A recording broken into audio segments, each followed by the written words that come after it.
আমাদের কাছে স্ত্রীরা কি পায়, আমরা তাদের কি হক পূর্ণ করব, তাদের অধিকার কি আমাদের উপরে। তখন আল্লাহ রাসূল বলছেন, শোনো শোনো, অধিকার আছে 5টা। এক, আতেমা মাতায়ন্তা, তুমি যা খাও তা খাওয়াবে, যে মানের খাও সে মানের খাওয়াবে। 2, ফাকসুয়া মাক্তা সাইতা, তুমি যে মানের কাপড় পরো সে মানের পরাবে, তুমি যেমন পরো তেমন পরাবে। 3, অলা তুকাব্বে, কখনো বউকে কটু কথা বলো না। ভুলে যায়েন না, বউকে গালি দিয়েন না, বউকে গালি দিতে হয় না, মারতে হয় না, নিন্দা করতে হয় না।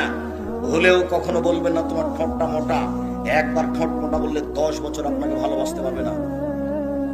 হলেও কখন বলবেন না তোমার রংটা কালো। একবার রং কালো বললে আপনার উপরে তার ভালোবাসা কমে যাবে।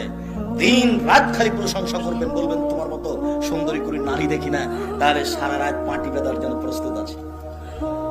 একটু প্রশংসার ভিখারি, মুখ খারাপ করিয়েন না। অন্য বাড়ি থেকে এসেছে, বাপের বাড়িতে